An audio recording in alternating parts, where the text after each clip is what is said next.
Chers amis, bonjour, heureux de vous retrouver depuis Jérusalem sur la chaîne du Machon Meir, cette émission que je considère comme éloquente, en tête-à-tête avec mon ami Harav Yoel Ben Arosh. Shalom, Boker Tov. Et bien voilà, nous allons discuter aujourd'hui, comme à notre habitude, échanger, quelquefois de manière sereine, ou comme la dernière fois, de manière un peu plus impulsive, et bien d'un sujet qui s'approche lui aussi rapidement. Yom Kippourim. Eh oui, je n'ai pas dit Yom Kippour, mais j'ai dit Yom Kippourim. Dis-moi, Chaim, Panim, Kippourim, quel est le sens, je dirais presque volontariste de l'écriture toranique, de nous faire entendre le pluriel de ces terminologies? Yom Kippourim. Mon cher ami Roni, tu as bien fait de préciser, et il n'est mentionné nulle part dans la Torah le terme que malheureusement tout le monde dit, Yom Kippour. Il est toujours dit, absolument toujours, Yom HaKippourim, au pluriel. Pourquoi? Mais tout simplement parce que nous devons ce jour-là associer deux niveaux de notre être. Le niveau intérieur, essentiel, idéologique, et le niveau réalisé, le niveau d'en bas, le niveau visible à l'œil. Et tant que les deux mondes ne sont pas fidèles l'un à l'autre, tant que tu n'es pas à l'extérieur ce que tu es à l'intérieur, tant que tu n'es pas fidèle à ton propre modèle divin, il n'y a pas de pardon. Dis-moi, si je réagissais en te disant, et peut-être y trouveras-tu un parallèle d'ailleurs, que dans le pluriel de Kippourim, tu viens de le dire, il y a un double entendement. Moi, je dirais, il y a un double rachat. Les chaper, un double rachat. Dans le français plébéien, on dirait un double pardon. Est-ce que ça pourrait s'accorder avec cette idée que je vais émettre, à savoir, ce que la Gemara dans Yoma nous précise, la relation de rachat essentiel qu'il y a entre l'homme et l'éternel, mais par ailleurs, et qui plus est, entre l'homme et son prochain. Est-ce qu'il y aurait quelque chose que nous pourrions mettre en parallèle avec ce que tu as, toi, exprimé précédemment? Bien entendu, puisque l'essentiel même de cette journée, de Yom Kippourim donc, c'est d'abord de voir ou de se voir vis-à-vis d'autrui, avant même de s'adresser à ce que nous avons fait face à l'absolu, à l'éternel. Ça veut dire que Chataim sheben Adam lachavero en Yom HaKippourim mechaper. Les fautes commises entre l'homme et son prochain, Yom HaKippourim n'y peut rien. Ce n'est pas parce que tu viens prier ce jour, toute la journée, et lire ce pavé énorme, que tu es pardonné des fautes commises envers ton prochain. Qu'est-ce qui est le plus intérieur ou le plus extérieur alors par rapport à ce que tu as cité précédemment? C'est exactement cela. C'est-à-dire qu'en réalité, pour atteindre Dieu, entre guillemets, dans ta vie, plus exactement, je voudrais préciser ma pensée, pour que Dieu puisse pénétrer et se diffuser à travers l'être que tu es, tu dois d'abord corriger l'être vis-à-vis de l'être. Ah, je te trouve très maharalien, Maharal de Prague, Rabbi Yehuda Lev, 17e siècle, où il y a cette volonté de nous dire Aouv el Abriot, Aouv el Hashem. Tout à fait. Et Ohev et Hashem, Ohev et Abriot. Donc, tant que tu n'es pas aimé, entre guillemets, en bas, comment veux-tu que l'absolu te traverse? Je te rappelle un verset que tout le monde cite, mais malheureusement s'arrête encore une fois avant de le terminer. Terminé. Ve'afta l'ereacha kamocha. Point. Non. Ve'afta l'ereacha kamocha, lorsque tu aimes ton prochain comme toi-même, alors seulement Ani Hashem, je suis l'Éternel.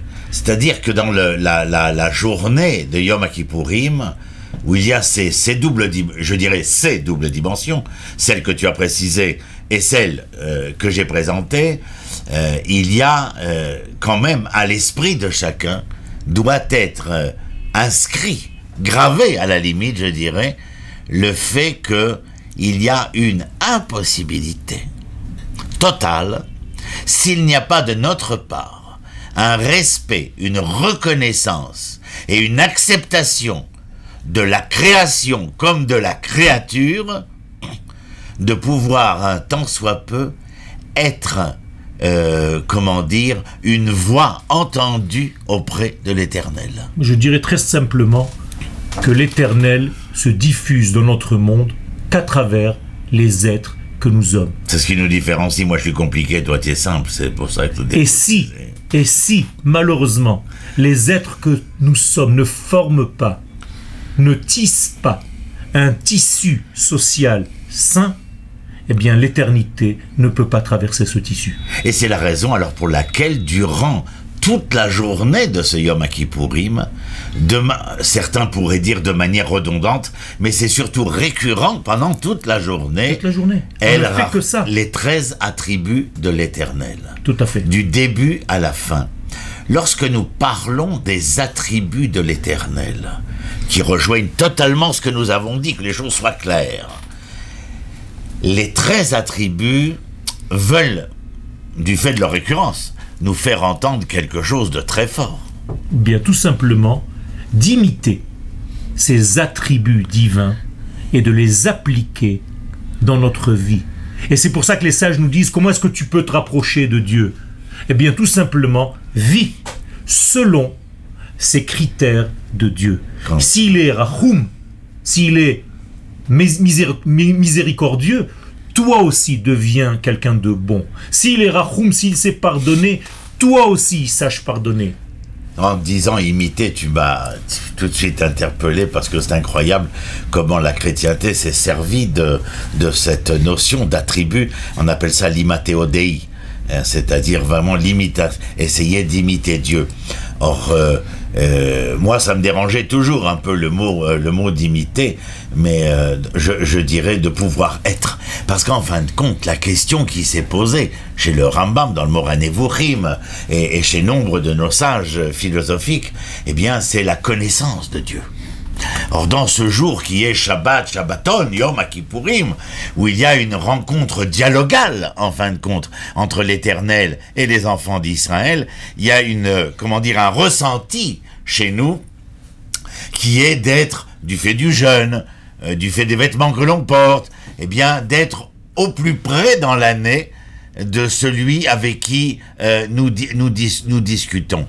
Et donc, je dirais que dans cette quête de savoir qui est l'Éternel. L'Éternel avait répondu, parce qu'en fin de compte, les 13 attributs viennent de cette première rencontre dialogale de Moshe avec l'Éternel, où Moshe demande de voir l'Éternel. Et l'Éternel lui dit, on ne peut me voir et vivre, mais par contre, ce que l'on peut voir, mais c'est incroyable, parce que la réponse de l'Éternel, ce que l'on peut voir, les 13 attributs, va nous servir dans la reconnaissance subjective de l'autre. Nous sommes amis depuis des années, et nous ne connaissons de nous, et nous nous reconnaissons l'un vis-à-vis de l'autre qu'à travers nos attributs. Tout à fait. En fin de compte, ce que tu as expliqué, d'être véritablement l'attribut que nous attribue l'Éternel pour toucher un tant soit peu à quelque chose de ce divin qui est inabordable, bien entendu.